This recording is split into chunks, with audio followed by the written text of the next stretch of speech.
అందరికీ నమస్కారం. అందరు ఎలా ఉన్నారు? Welcome to my channel Mrudula's corner. ఈరోజు ఏం చేస్తున్నానంటే చింతపండు పచ్చడి.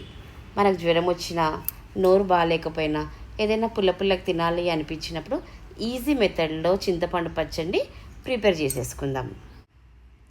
ముందుగా మనం స్టవ్ వెలిగించుకొని స్టవ్ పైన ఒక పాత్ర పెట్టుకొని అందులో వాటర్ వేద్దాం. అందులో ఒక గుప్పెడు కడిగిన చింతపండు రెబ్బలను వేసి దాన్ని ఉడికిద్దాం. ఇప్పుడు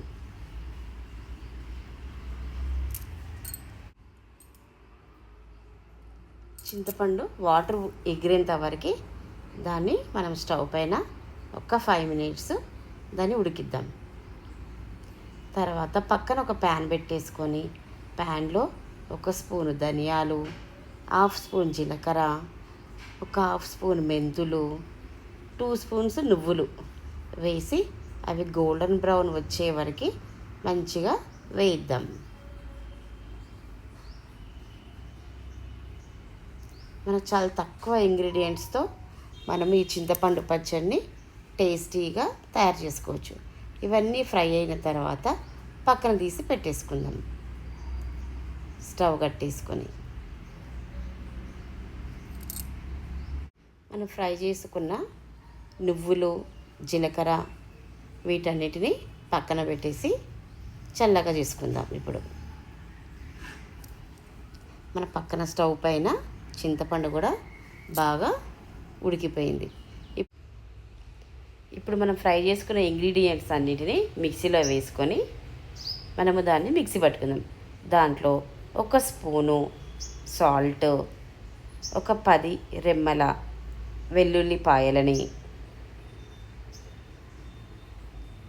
వేసుకొని మనం మిక్సీ పట్టుకుందాం. వేడి ఉన్న ప్యాన్లో 1 స్పూన్ నెయ్యి కానీ నూనె కానీ వేసుకొని పచ్చిమిర్చిని 5 to 6 పచ్చిమిర్చిని చిన్న చిన్న ముక్కలుగా కట్ చేసుకొని దాన్ని ఇప్పుడు మనం ఫ్రై చేసుకుందాం.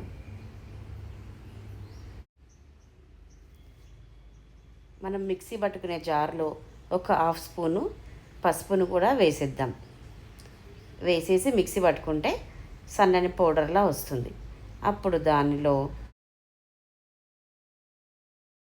లోపల 1 స్పూను బెల్లము, పచ్చిమిర్చిని వేసి మళ్ళొకసారి మనము బ్లెండ్ చేసేద్దాం. ఇప్పుడు సన్న పౌడర్లాగా వచ్చిన తర్వాత మనము వేడి చేసుకున్న చింతపండుని వేసేసి ఒక తిప్పేద్దాం. మిక్సీ చేసుకుంటే మన పచ్చడి రెడీ. మన ఇంట్లో ఏమి వెజిటేబుల్స్ లేనప్పుడు కూడా ఈ పచ్చడిని ఇన్స్టెంట్గా చేసుకోవచ్చు. మనం ప్యాన్ పెట్టుకొని దానిలో 2 స్పూన్ల ఆయిల్ వేసి అది వేడెక్కాక ఆవాలు, జీలకర్ర, శనగపప్పు, ఒక 2 ఎండుమిర్చిని వేసి కొంచెము ఫ్రై చేసేసుకుందాం మన పోపుని.